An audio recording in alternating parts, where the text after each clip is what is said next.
Children of the land, do you hear echoes of truths that once rang clear? Two souls intertwined, one true love they did find, bringing land and heavens near. But flames that burned full bright soon fell dark. Memories dimmed by shadowed hearts. In the waxing gloom did wane the lover's moon, watching as the ghost.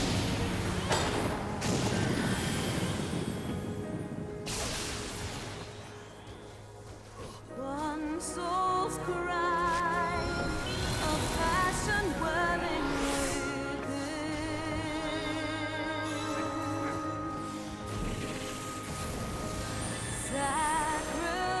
sacrifice, a final plea to her kin.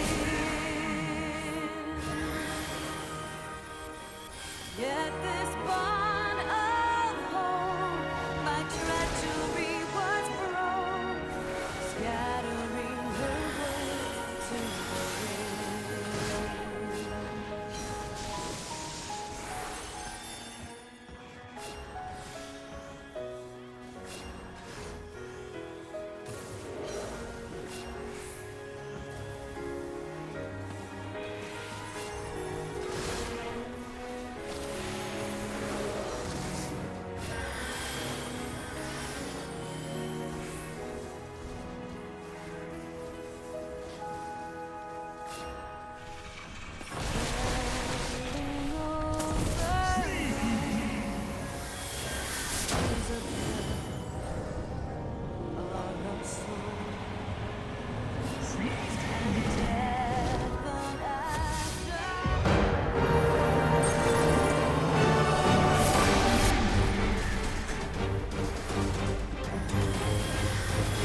Estinian!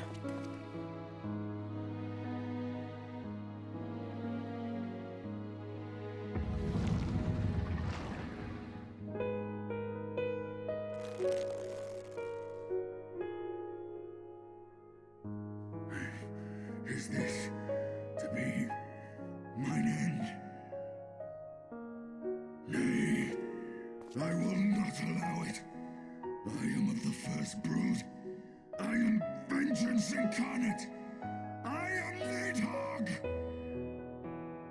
Thou shalt die by my hand.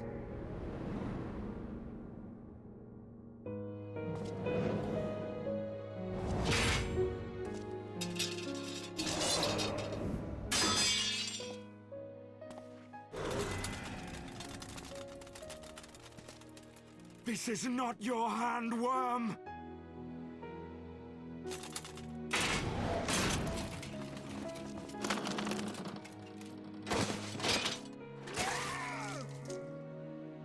Thou wilt obey. I would ask one last favor of you, Warrior of Light. Finish me, now, while I have the beast subdued!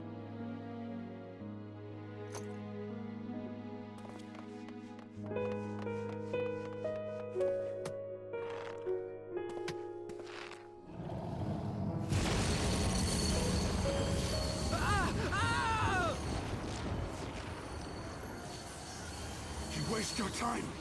Kill me! It is the only way! Ending Nidhogg will be my final duty. No! You can't die like this! I won't let you!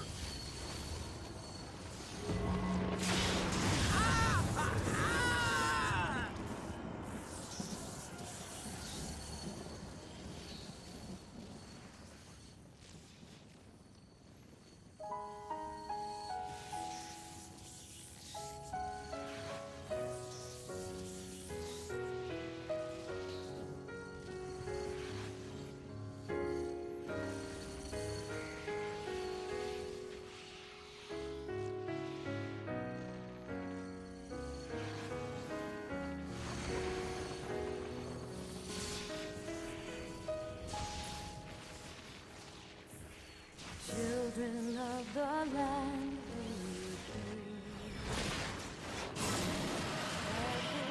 truths that once rang clear, two souls intertwined, one true love they did find, bringing land and heavens near. But flames that burn full bright soon fell dark.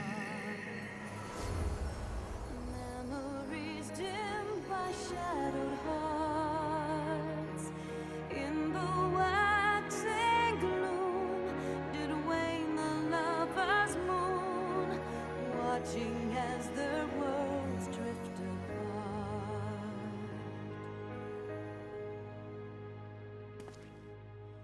One soul's cry, a passion welling within.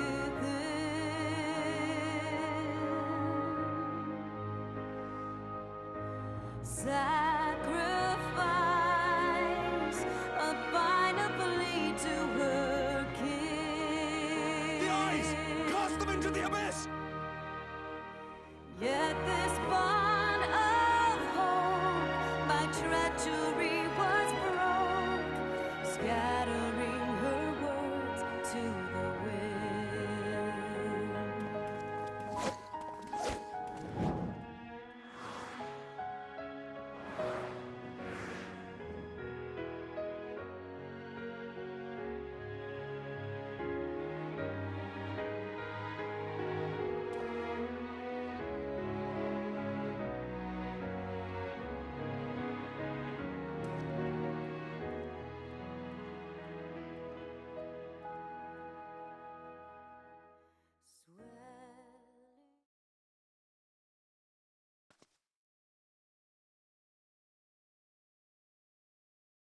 He lives. Ah, Estinian, my ill-fated friend. Lucia, summon the healers. I want them ready to receive him.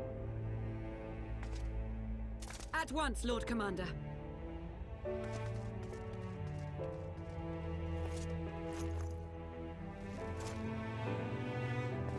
Allow me to do this much, at least.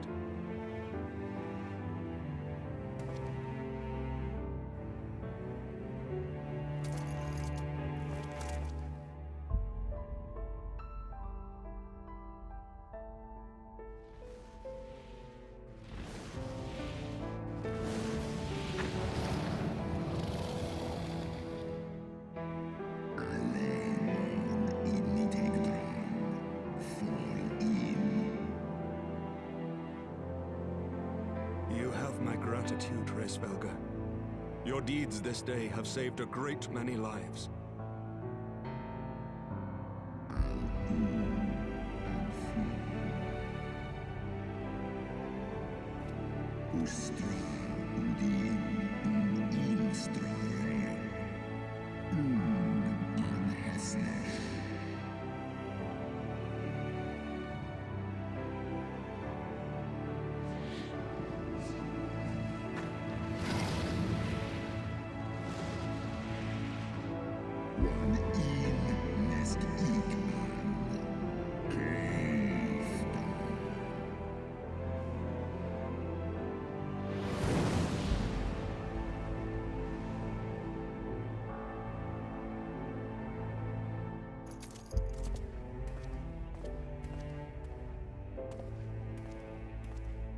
The battle is won. We can do no more for Estinian now than bear him home and wish him well, even as Reisvelga did. The rest we must trust to the hands of the healers and the grace of the gods.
heroes of the hour return. We but did our duty, my lord. It was the memories of fallen friends and not our heroism which saw us through at the last.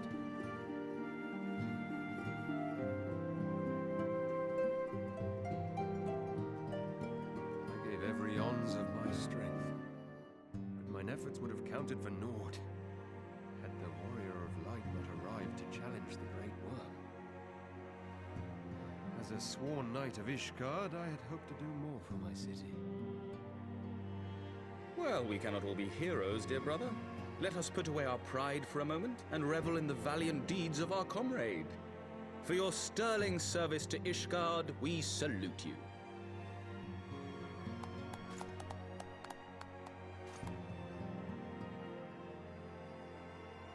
And while we're on the subject of valiant deeds, I believe I myself have earned some small measure of recognition. Under my watchful command, the ballistas of the Outer Ward struck down a veritable swarm of Dravanian invaders. My lord's command was certainly watchful.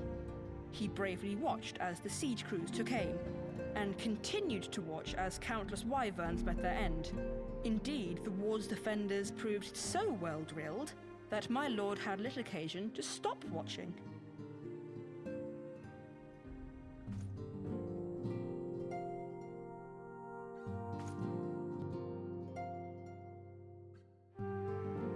There will be time enough to determine who is most deserving of recognition later. Our friends are doubtless weary from their exertions. I had chambers prepared in expectation of your return. You're welcome to retire at your leisure.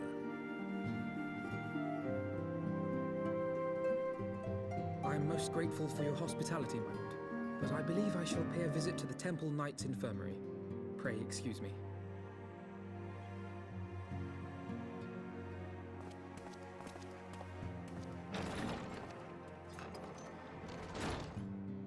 Our Master Alphinaud has grown.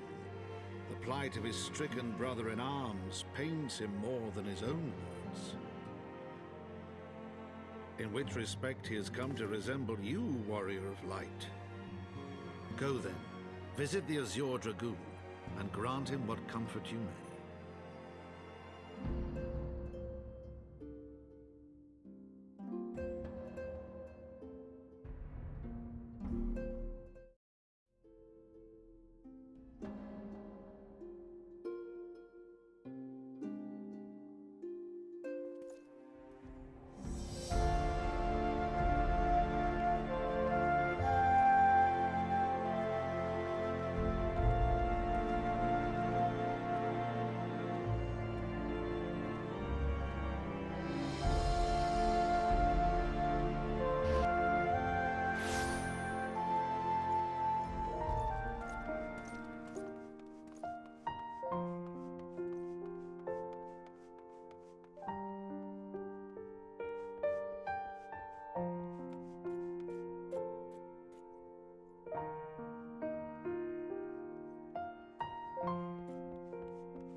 Estinian!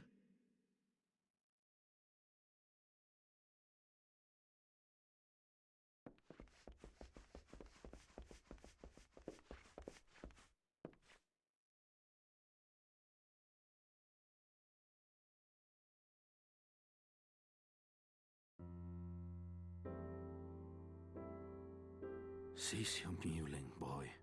It grates my ears.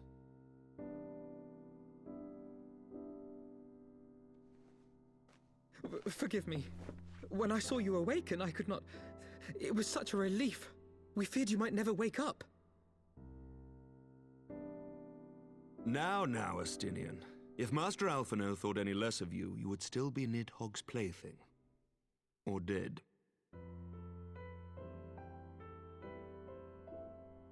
Aye, 'twas but a jest. I thank you, Alphino. And you too, Warrior of Light. Quite how you managed to persuade Hraesvelgr to aid in his brood brother's downfall I cannot imagine.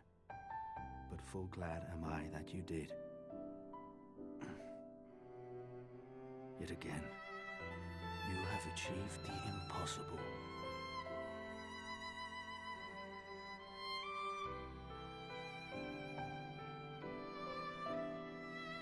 I, for my part, owe you an apology. When last we met, I did willingly loose an arrow at your heart. Can you forgive me? There is naught to forgive, Hameric. You but acted in defense of Ishgard as is your duty. Were you any less single-minded about it, I would not follow you into battle, nor trust you at my back. Besides, I have come to the selfsame conclusion that I would have to perish for Nidhogg to be stopped. So let us dispense with the hand-wringing.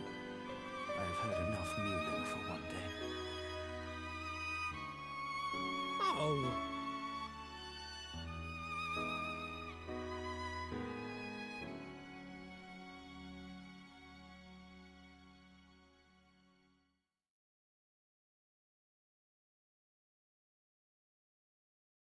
The tendrils of Nidhogg's foul presence bound up every fiber of my being, usurping my senses, but I yet retained some trace of awareness.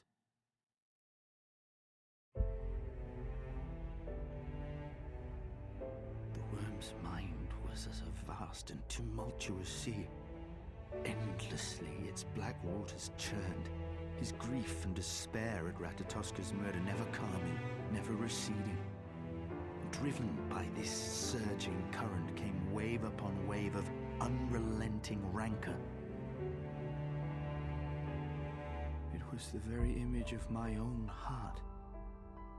There I saw the dark reflection of the hatred I felt after Nidhogg slew my family, when no path remained save vengeance against dragonkind.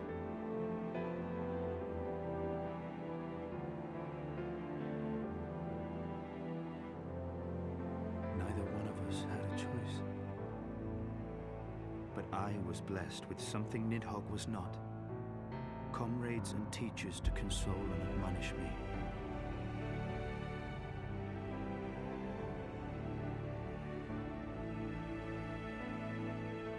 Had I not had them to gainsay my obsession, it would surely have consumed me as Nidhogg's did him, and we would have been in all respects alike.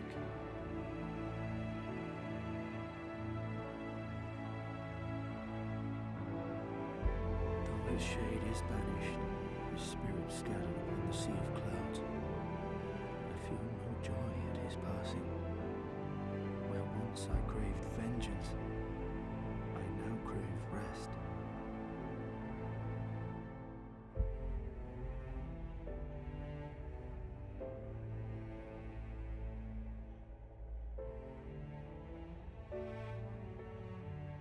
Lord Commander, my hunt is at an end. I would lay down the mantle of Azure Dragoon. My friend.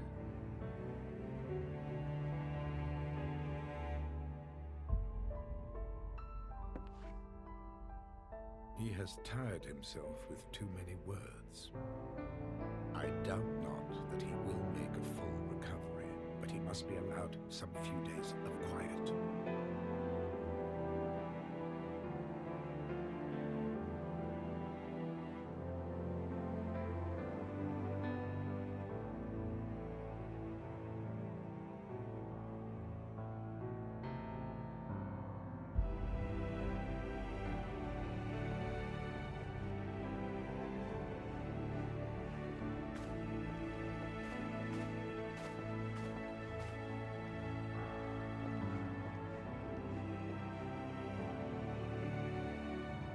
I too must see my path to its end. Sleep well, my friend.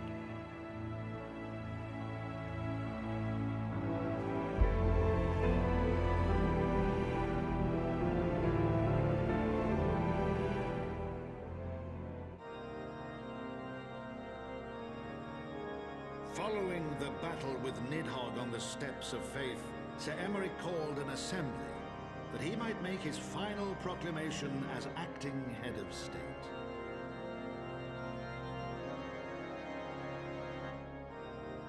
"'Twas there, with one decree, that the 1,000-year rule of the archbishops was ended, paving the way for a new republic. The governance of Ishgard would now be placed in the hands of high and lowborn alike, their ranks represented by the newly founded House of Lords and House of Commons. Church was separated from state. The foundation for change had been carefully laid, and the reforms proposed by Ishgard's new government passed into law without incident. His duty done, Emeric de Burrell gladly stepped down from the Archbishop's dais, only to be raised unto the highest seat in the House of Lords.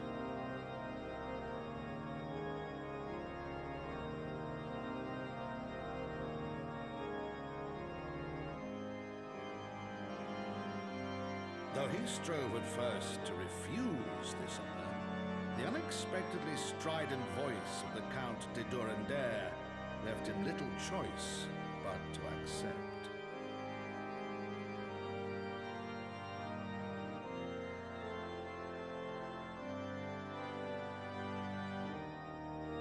And so it was that the winds of gentle revolution came to stir.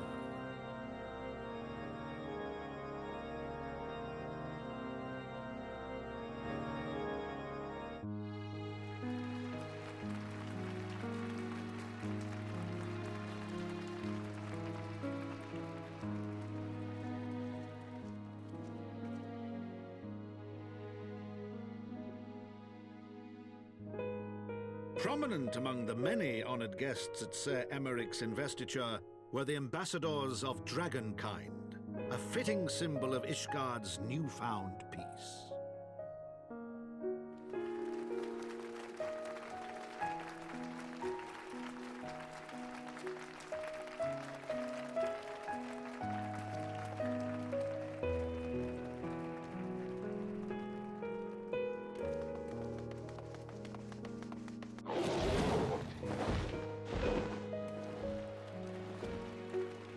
The people looked on in awe as he soared through the heavens on Dragonback.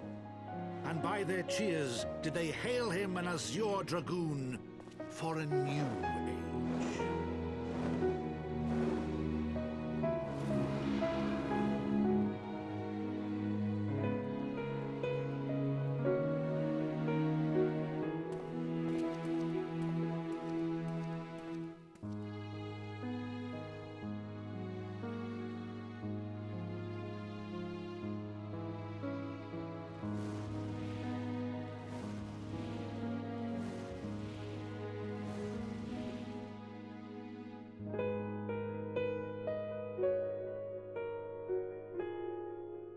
Thus were the notes of the dragon song rewritten, the din of war giving way to a rising litany of peace and hope.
To think the Mughals would prove such harsh taskmasters.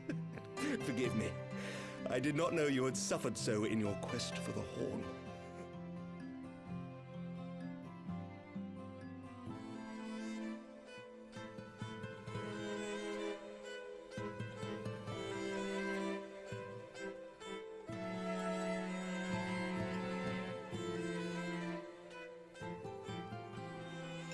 I must say, your spirited accounts always come as a welcome change from the arid reports which fill my days.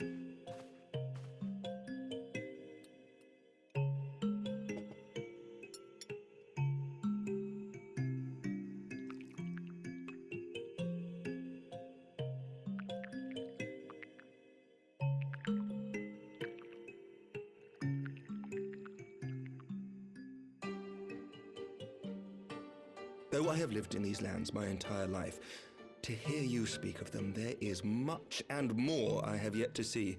Truly, yours was a marvelous journey.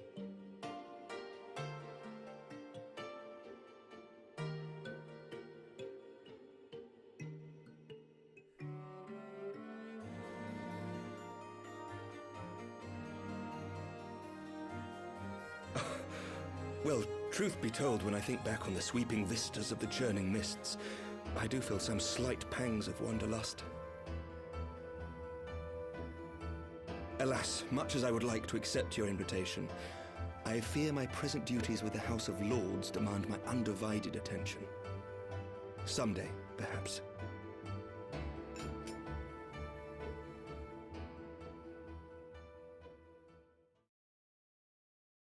By your deeds, you have helped us to lay the foundation for lasting reform.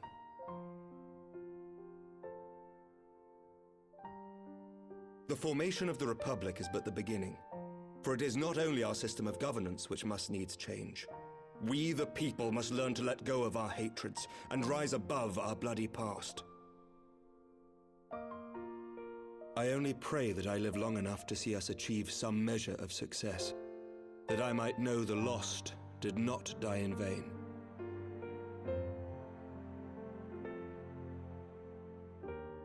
I can still see you there on the steps of faith, striding fearlessly towards the worm. If you could do that, who are we to balk at the challenges ahead?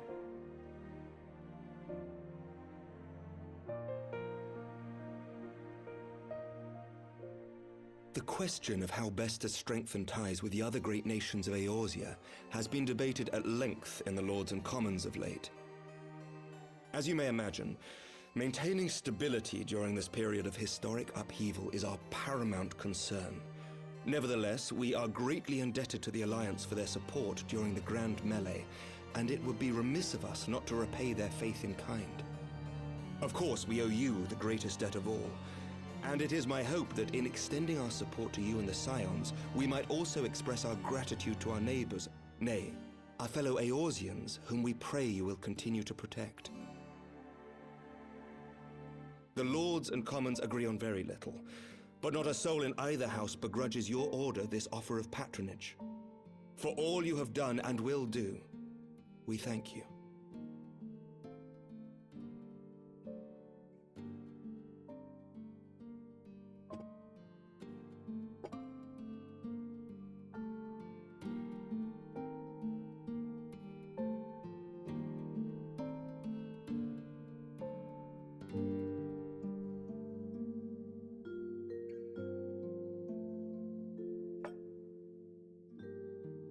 May I ask a personal question? Now that the dust has settled, what will you do? Not as a scion, I mean, but what do you want for yourself?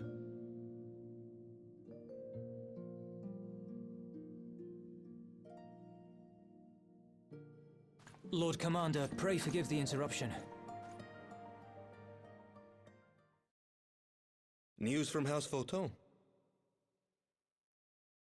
An urgent message for the Warrior of Light. I was instructed to deliver it without delay. Master Thancred returned to the manor a short time ago, bearing an injured maiden. Master Leveilleur and Mistress Tataru are tending to her wounds, but they like not her chances. Respectfully, my lord, they have requested the Warrior of Light's immediate presence. You must go to them, my friend, and I shall go with you.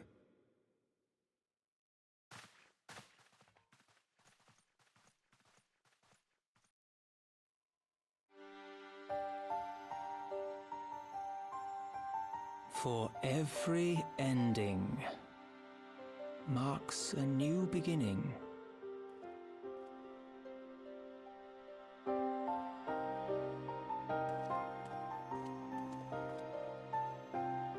From tragedy and sacrifice, we rise to greet a new dawn, as did he.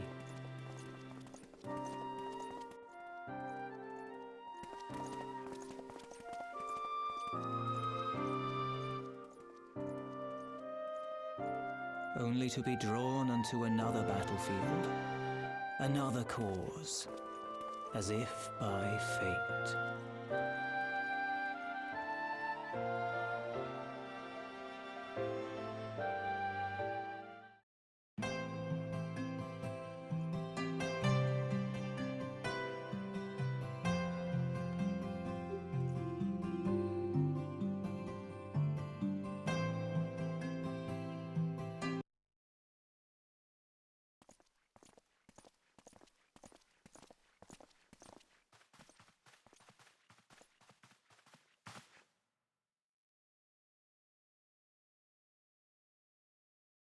Yes.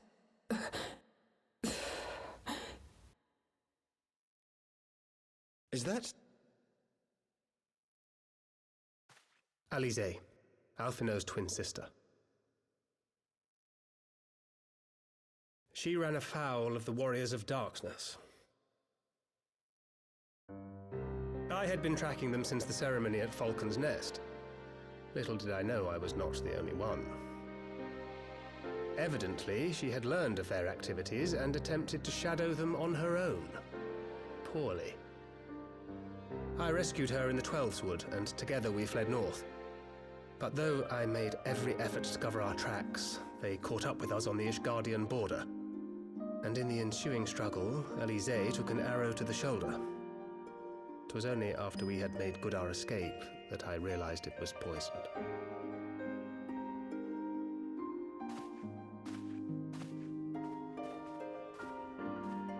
Thank you for coming so quickly. And you, Sir Emmerich. Think nothing of it. How is she? We have done all we can for now.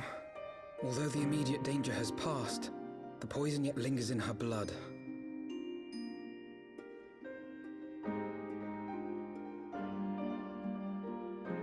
We came to Eorzea together, hoping to bring salvation to the realm our grandfather gave his life to protect. But when confronted with the bitter realities of its politics and its petty powermongers, she was driven to anger and to doubt.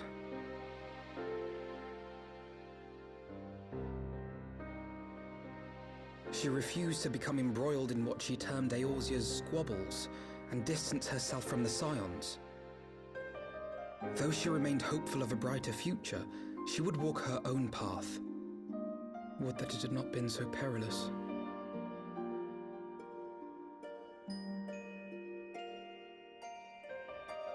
For all our differences, she's as dedicated as any Scion to the salvation of Eorzea.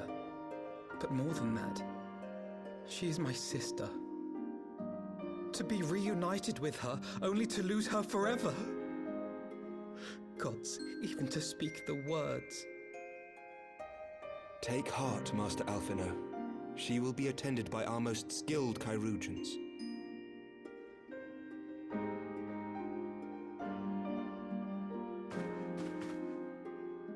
Bear Mistress Leveilleur to the infirmary at once. Apprise Captain Whitecape of the situation, and inform him that she is to be treated as my personal charge.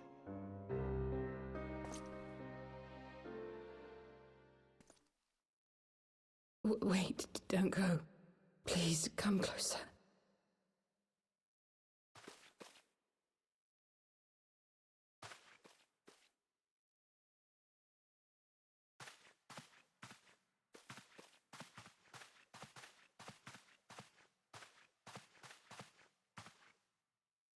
The warriors of darkness are in league with the Ascians. Slaughtering the primals is but the first step in their plan. They make for Zelvatol to bring about Garuda's summoning and to kill her.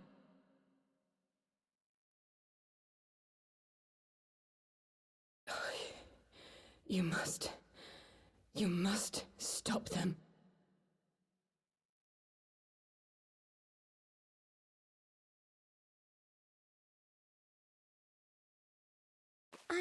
I shall inform the others at once.